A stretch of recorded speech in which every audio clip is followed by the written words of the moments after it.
이로운 법지식 세이법. 안녕하세요, 임지연 변호사입니다. 누군가와 사업상 파트너가 된다는 것 참 쉽지 않은 일인데요. 친한 사이였는데 동업을 했다가 완전히 갈라서는 사이가 됐다라는 이야기도 들어보셨죠? 동업으로 발생할 수 있는 분쟁을 미연에 방지하기 위해서는 동업의 법적 성격을 정확히 이해하고 정확하고 구체적인 동업 계약서를 작성하는 것이 중요합니다. 오늘은 동업을 하려고 할 때 알고 있어야 하는 법 지식에 대해서 알아보도록 하겠습니다. 들어가기 전에 구독, 좋아요, 알림 설정 부탁드립니다. 동업의 의미를 법적으로 풀어보면 동업이란 2명 이상이 금전이나 그 외의 재산 또는 노무, 그러니까 노동력 등을 출자를 해서 공동사업을 경영하는 것을 의미합니다.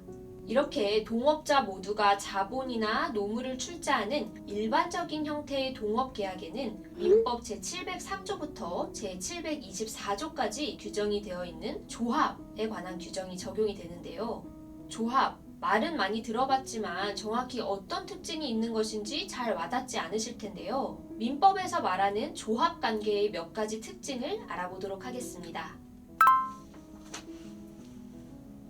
먼저 동업에서 제일 중요하다고 할 수 있는 재산관계에 관한 내용인데요. 조합의 재산은 기본적으로 각각의 조합원들이 출자한 재산으로 구성이 되는데 이와 같은 조합의 재산은 조합의 합유에 속합니다. 합유는 또 뭐야? 라고 하실 텐데 합유란 법률 규정이나 계약에 의해서 수인이 조합체로서 물건을 소유하는 공동 소유의 한 형태다라고 보시면 됩니다.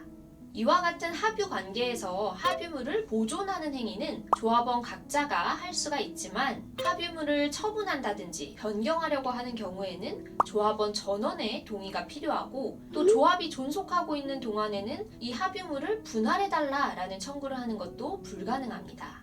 자신의 지분을 자유롭게 처분할 수 있는 공유와는 달리 본인 지분에 대한 처분이 제한이 되고 공동사업이 종료가 될 때까지 재산의 분할을 청구할 수 없다는 점이 이 합유의 가장 큰 특징이라고 할 수 있습니다.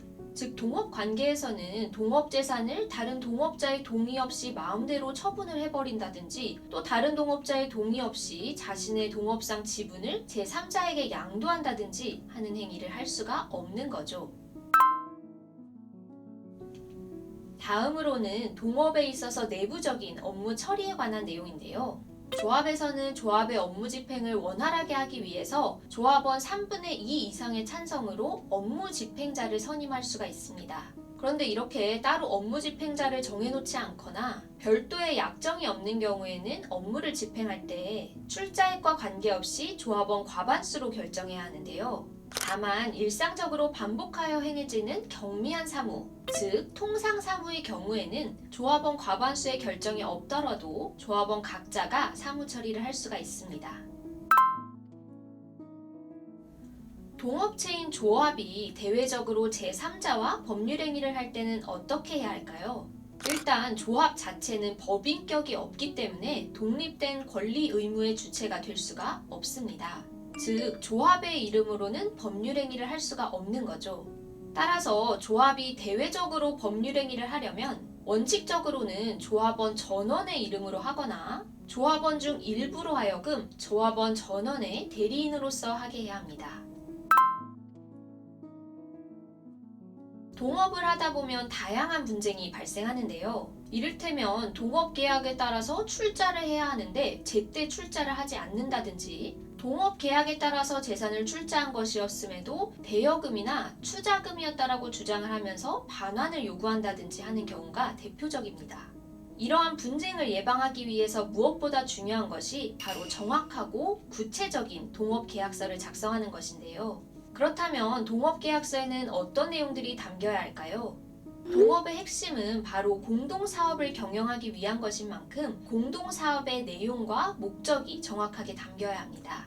동업은 2명 이상이 금전이나 그 밖의 재산 또는 노무를 출자함으로써 이루어지는 것이므로 누가 어떤 방법으로 언제까지 출자를 할 것인지, 출자 의무를 이행하지 않을 경우 어떻게 이행을 강제할 것인지 등에 관한 내용이 담겨야 합니다. 공동사업이 원활하게 이루어질 수 있도록 동업자별로 각자 맡기로 한 역할을 정해두고 각자 역할에 따라서 수행한 업무에 관해서 서로 설명해줄 의무를 규정해두는 것이 좋습니다. 분쟁은 동업에 따른 공동사업이 너무 잘 되거나 못 될 때 발생하기 마련인데요. 따라서 동업계약서에 미리 수익 분배에 관한 내용 및 손실 분담에 관한 내용을 규정해두는 것이 좋습니다. 의사 결정을 할 때 어떻게 의결을 할 것인지 의사 결정 방법에 대해서 정해두어야 합니다.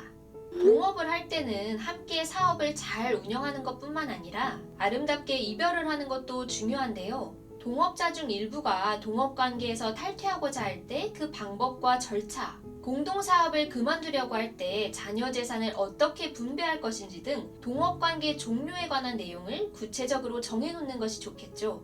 이런 내용들은 동업계약서에 담겨야 할 내용 중 일부에 불과하고 이 외에도 당사자의 인적사항, 동업체의 상호, 영업 방식에 관한 사항, 동업관계의 존속기간, 업무 집행자의 선임에 관한 사항, 조합 재산의 범위, 조합원 지위 양도 및 지분 일부 양도에 관한 사항, 해산 사유, 탈퇴 및 제명에 관한 사항, 비밀 유지 의무, 경업 금지 의무 등 동업자들 간에 논의된 사항들을 구체적으로 현출시킬 필요가 있습니다.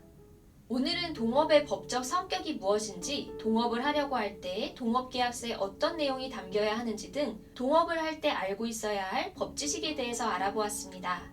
오늘의 세이법이 유익하셨다면 구독, 좋아요, 알림 설정 부탁드립니다. 지금까지 세상에 이로운 법 지식 세이법이었습니다. 감사합니다.